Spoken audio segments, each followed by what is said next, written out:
Hi guys, and welcome to a new YouTube channel called Garage Irvine. Here we're going to be looking at everything from vintage audio equipment right through to modern stuff. And today we're going to be looking at this, the our Radiola stereogram.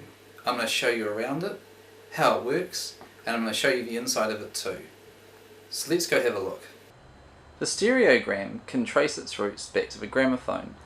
Horn gramophones evolved when the horn was turned upside down and fitted inside the cabinet, which provided a better sound. The era of a radiogram began in the early 1930s, when electromagnetic pickups were allied to electrically driven turntables and fitted into large cabinets. The large cabinets meant greater resonance and deeper tonal quality. Radiograms were often lavishly veneered with quality timbers. These electric machines became a symbol of affluence, and some cost more than a new car. Into the 1950s, the radiogram was held in high esteem and millions were produced.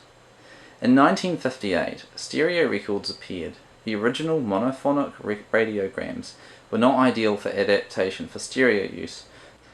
New production stereo radiograms, sometimes placed for speakers at either end of a long, low Scandinavian-style cabinets, that became popular. The other important trend in the 1960s was brought on by the replacement of valve vacuum tube by the transistor.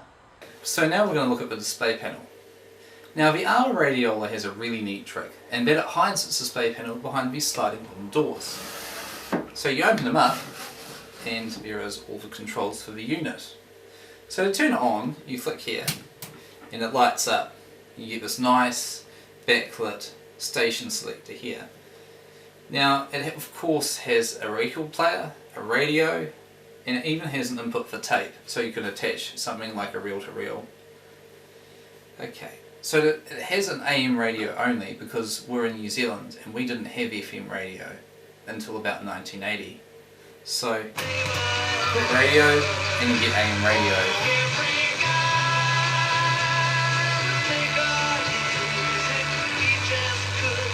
The display panel up close, we've got a frequency selector here. We have bass and treble controls to adjust the bass and treble, and we've got a left and right balance control, volume and tuning. And up here we have a tuning indicator, so as you adjust the tuning it adjusts too.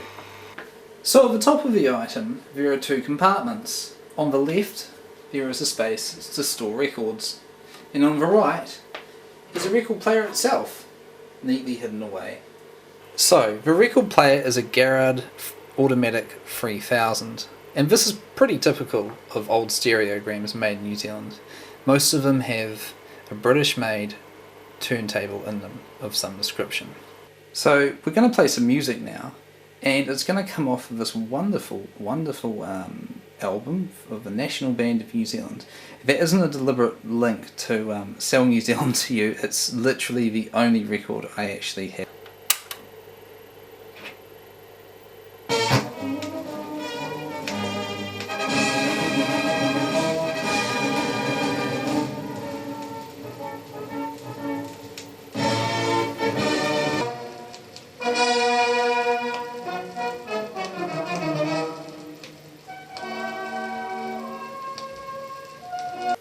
Right, so it's now time to take a look inside the stereogram, and I've undone all the screws, and to get into the back of the stereogram you simply remove this panel here.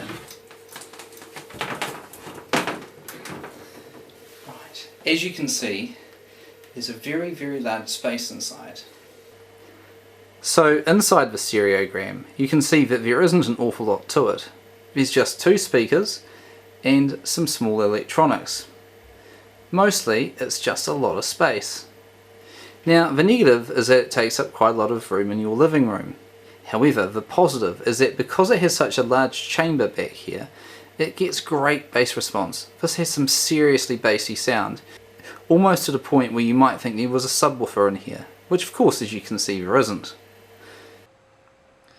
So this our Radiola is the S132 model, and it was manufactured by Amalgamated Wireless Australasia under license from its Australian parent company. It runs on 230 volts. So if you're looking at buying one of these stereograms, then as a guide price, this item here cost 980 New Zealand dollars. Anyway, that's this video, my first video for Garage Irvine. I hope you guys enjoyed it, and I'll see you again next time.